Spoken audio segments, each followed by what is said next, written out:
they offer me 40 hours of community service. Is that still on the table? Okay, If I enter like an oral motion of dismissal based on constitutional grounds, are you standing on your constitutional oath? That Yeah, may make that effective. it says automobile, horse, drawn wagon, or carriage. So okay, so an Mr. automobile is not necessarily a car if it's a household good. But I all mean, of those things are not an true. automobile was actually created before a driver's license was ever created. Alright, guys, today we've got a crazy court hearing featuring a sovereign citizen, and this idiot is out here pulling the usual sovereign citizen nonsense, standing in court and claiming he wasn't driving but was traveling. Like, come on, we all know that's not how the law works, and on top of that, this dude seriously never shuts up as he just rambles and rambles, throwing out random legal jargon like it's somehow going to magically work, and honestly, the judge in this case feels kind of soft. If you ask me, because I think she could have shut him down way harder. So let me know in the comments what you think about this judge and whether she was too soft or not, and let's go ahead and dive in and watch the sovereign citizen make a complete fool of himself. You hear me? Yes, I Okay. hear you. So you're before the court on 2019 CR 04954 for driving on a suspended or revoked license, no license, failure to display license, or failure to have license on person. I'm not sure, it cuts off, and no tag or expired or invalid tag. So that's on the first case. On the case from 2020 03114, you have a suspended or revoked license. You're represented by Lister and Holt on one of the cases, but not on the other. Did you want Lister and Holt to represent you, or did you want to represent yourself I represent myself. on both cases? Yes, ma'am. I have a quick question as far as law concern when it comes to driver's license. Okay. Okay, you're only allowed to have one driver's license, and I have an Alabama driver's license. So when I get pulled over, I actually show them my Alabama driver's license, and it's current. It's the most current, and so they make a determination if they should go off the Georgia driver's license or the Alabama driver's license. And when I present the Alabama driver's license, they let me go because my Alabama license is valid. And you're only allowed to have one. And I had Alabama license first. So I my believe Georgia this sounds driver's like a not license. guilty. Excuse Okay. me? So, Mr. Resto, what Mr. Taylor is saying is this is something that you could prove at trial. If you present that information at trial, then that means you want to go to trial instead of taking a plea. I don't know what the recommendation is, and I don't Well, know. the recommendation was, I think I've been dealing with this case for an awful long time now. So I Yeah. don't really want to go to trial. I just want to get it behind me. But I think that the recommendation, I remember the recommendation quite clear. They offered me 40 hours of community service. Is that still on the table? Okay, no, Mr. Resto, it's more than that. So let me explain. This idiot is seriously out here trying to negotiate during the pre-hearing like he's at a flea market or something, and honestly I don't blame the judge or the prosecutor for laughing at this sovereign citizen because it's wild that people like this even exist sometimes, so I definitely can't fault them for laughing here, because seriously, how did this guy even say that with a straight face? I can't imagine being a judge and having to deal with clowns like this every single day since I'd be handing out contempt charges nonstop. So let me know what you guys think about this prosecutor so far, because I'm actually finding his remarks really funny in this one, and let's dive back in. Why I know it's more than that. So the basic fines and fees for driving on a suspended license is the first time in 5 years. If you get one, then you can enter a NOLO plea if you have a NOLO plea eligible to you, and then the fine is $500. But if you get a second one, the fine goes to $1,000. A third one, the fine goes to $1,500 and 10 days mandatory jail time. You have a second one, which means that you might be able to enter a NOLO to the first one, but then the second one is outstanding. So when you took a plea to the second one, that would definitely suspend your license. So that's what's on the table. Okay, now if I enter like an oral motion of dismissal based on constitutional grounds, are you standing on your constitutional oath? Okay, Or did, or did, I'm not sure what that is. So I have taken an oath to uphold the Constitution and to make sure that I treat people as the law would direct me to do so. So, Okay. Well, I asked this question previously when I was in your courtroom one day in regards to the right to travel under the 14th Amendment, stating that citizens do not need a permit to travel with a horse-drawn carriage, wagon, or automobile without interference by police. And I was on a public highway actually when I got pulled over. It's a okay, so highway. that's not actually in the Constitution. And I So the don't right to believe travel, the right automobiles to were travel. around when the 14th Amendment was ratified. I'm sorry. Go ahead, Mr. Taylor. I just wanted to point out to the court that automobiles hadn't been invented when the 14th Amendment was ratified. That Yeah, may have been a factor. it says automobile, horse, drawn wagon, or carriage. Okay, So so an Mr. automobile is not necessarily a car if it's a household good. It's just a form of transportation. It doesn't matter if it's an automobile, horse, drawn wagon, or carriage, because it's still a form of transportation, and citizens have the right to travel without interference by police. So I don't even know how the police are even allowed to interfere with travel when I'm not using my vehicle for commerce. Your Honor, And it's hold a on, Mr. totally Taylor. private household good.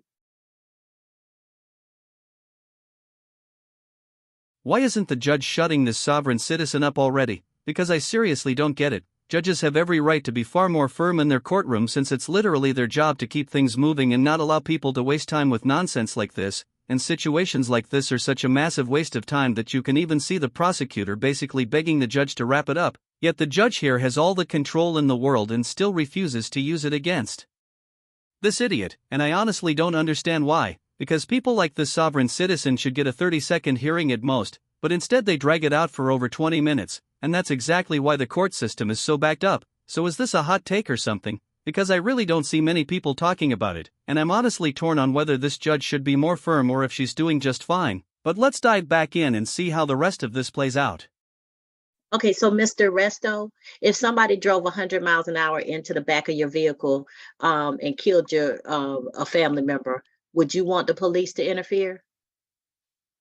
That's murder. I mean, that's if someone got killed. But they're traveling.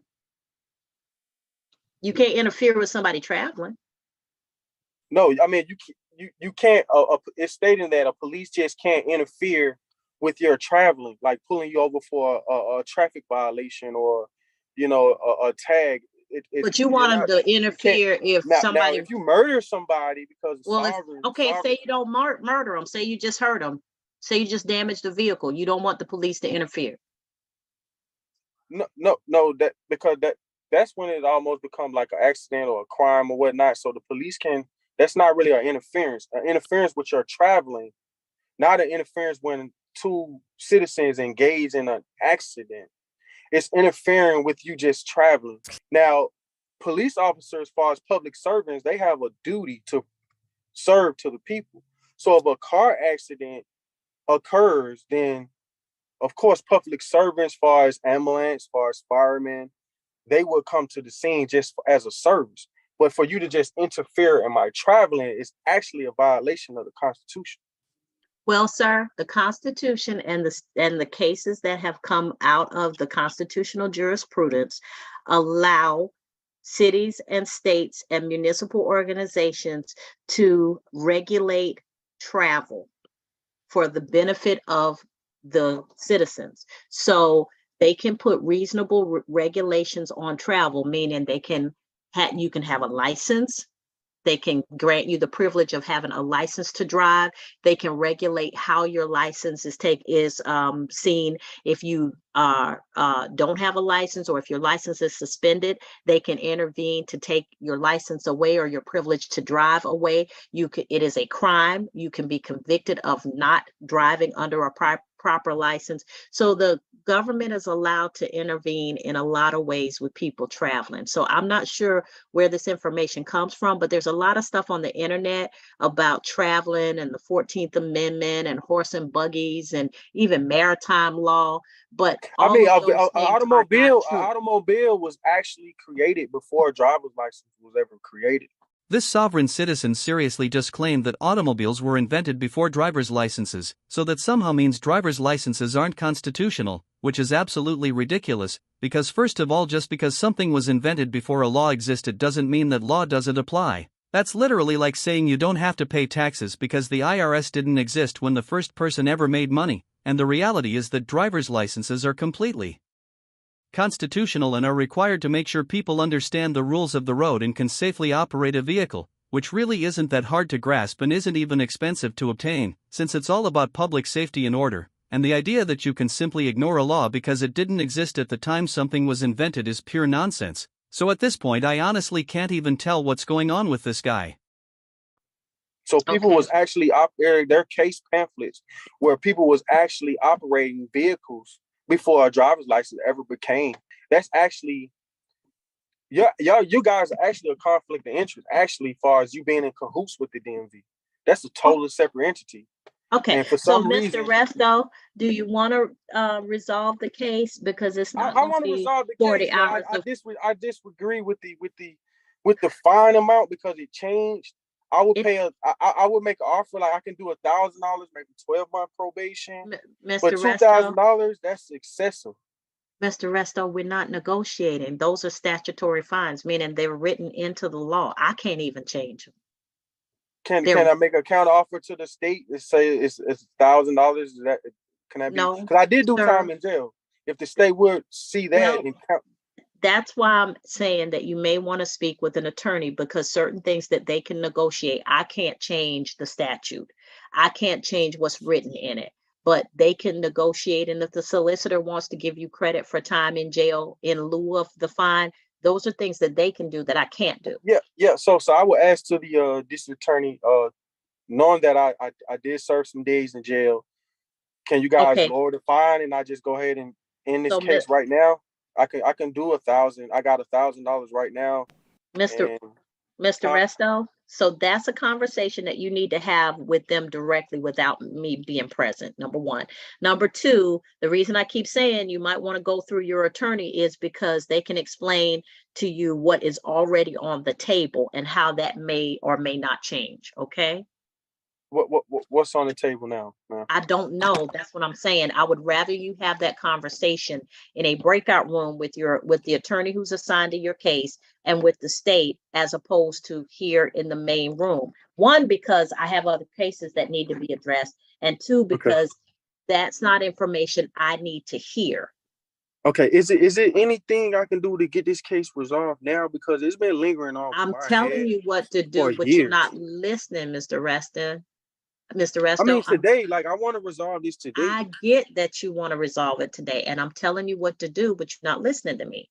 I said you can go into a breakout room with your attorney, and the attorney and you can discuss what's already on the table. And then if your attorney wishes to speak with the state to clarify anything, they can do that too. But you're not going to get it resolved by going back and forth with me because there's stuff I cannot do. Okay. Just tell the state that I'll take their recommendation. I'll just pay the $2,000 if they can give me 12 months to pay it off.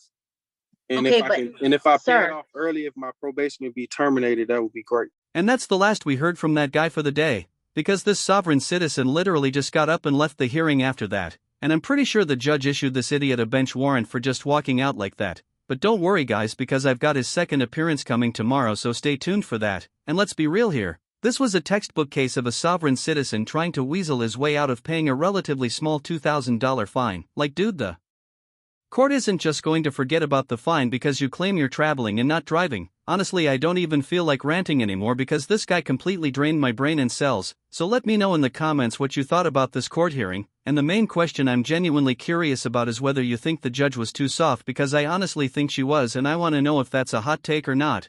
And if you enjoy these reaction style videos and want to see more, make sure to like and subscribe so you don't miss the next one. I really appreciate your support, and also let me know in the comments if you have recommendations for other hearings to cover. Thank you guys so much for watching, and take care everyone.